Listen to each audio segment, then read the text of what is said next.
پاکستان کے قیام کے ساتھ ہی جنگ چھڑ گئی۔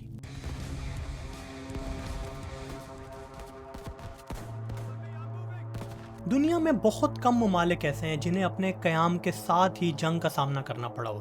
پاکستان بھی انہی ممالک میں سے ایک ہے۔ آزادی کے صرف 2 ماہ بعد ہی جب بھارت نے کشمیر پر حملہ کیا تو پاکستان کو ایک ناخوشگوار جنگ میں گھسیٹ لیا گیا۔ کشمیر ان 560 پرنسلی اسٹیٹس میں شامل تھا جنہیں پاکستان یا بھارت میں سے کسی ایک کا انتخاب کرنا تھا۔ چونکہ کشمیر کی سرحد پاکستان سے ملتی تھی اور یہ ایک مسلم اکثریتی ریاست تھی، لہٰذا پاکستان کے ساتھ اس کا الحاق ایک فطری عمل تھا۔ لیکن کشمیر کے اس وقت کے مہاراجہ ہری سنگھ نے خفیہ طور پر کشمیر کو بھارت سے منسلک کر لیا اور پاکستان کے حامیوں کا قتل عام شروع کر دیا۔ اس پر کشمیریوں نے بغاوت کر دی۔ پاکستان سے ہزاروں قبائلی اپنے کشمیری بھائیوں کی مدد کو آئے۔ جب قبائلی لشکر کشمیری مجاہدین کے ساتھ سری نگر کے قریب پہنچا تو مہاراجہ دہلی بھاگ گیا۔ وہاں اس نے بھارت کے ساتھ الحاق کے دستاویزات پر دستخط کر دیے۔ اس کے بعد بھارت نے اپنی فوجیں کشمیر میں اتار دیں اور سری نگر پر قبضہ کر لیا۔ ڈگلس گریسی اس وقت پاکستان کی مسلح افواج کے سربراہ تھے۔ قائد اعظم کے واضح احکامات کے باوجود اس نے بھارت کے ساتھ لڑنے سے انکار کر دیا۔ تاہم جب بھارت نے اپنا قبضہ مضبوط کر لیا تو گریسی کو فوجیں بھیجنے پر کوئی اعتراض نہ رہا، لیکن ظاہر ہے کہ بہت دیر ہو چکی تھی۔ پھر بھی پاک فوج گلگت بلتستان اور آزاد کشمیر کو محفوظ بنانے میں کامیاب رہی۔ جب جنگ جاری تھی، بھارت اس معاملے کو اقوام متحدہ میں لے گیا۔ اقوام متحدہ نے کشمیر میں رائے شماری کی قرارداد منظور کی،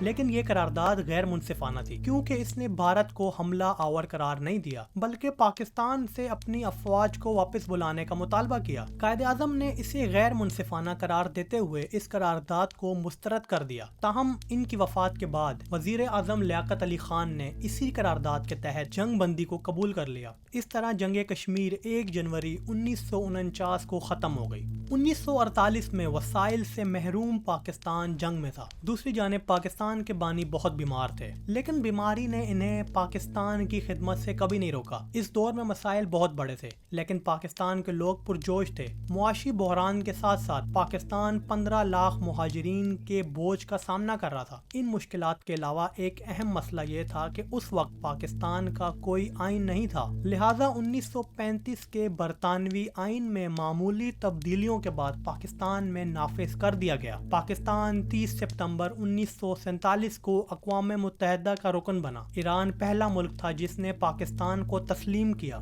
پاکستان کا قومی پرچم سب سے پہلے فرانس میں لہرایا گیا۔ لیکن ایک بات جو شاید کم لوگ جانتے ہوں گے، دنیا میں صرف ایک ایسا ملک تھا جس نے پاکستان کو تسلیم کرنے سے انکار کر دیا، اور وہ برادر اسلامی ممالک تھا، افغانستان۔ یہ وہ حالات تھے جب قائد اعظم کو بری حالت میں زیارت سے کراچی لایا گیا۔ جب وہ ہوائی اڈے پر پہنچے تو بہت کمزور نظر آ رہے تھے۔ انہیں لینے کے لیے ایک ایمبولینس اور ساتھ میں ایک نرس بھیجی گئی۔ یہ ایمبولینس بھی قائد اعظم کے گھر پہنچنے سے پہلے ہی خراب ہو گئی۔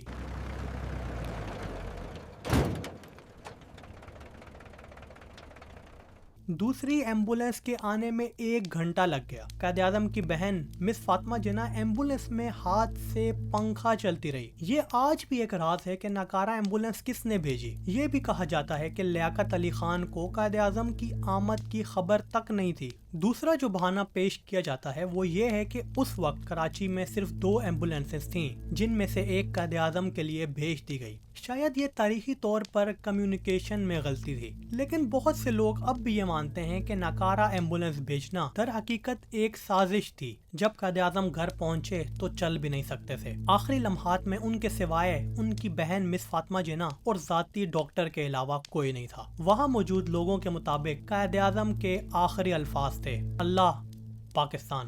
یہ کہہ کر قائد اعظم وفات پا گئے۔ قائد اعظم کی نماز جنازہ میں 6 لاکھ لوگ شریک ہوئے۔ قائد اعظم کی وصیت کے مطابق علامہ شبیر احمد عثمانی نے نماز جنازہ پڑھائی اور خواجہ نظام الدین کو پاکستان کا دوسرا گورنر جنرل مقرر کر دیا گیا۔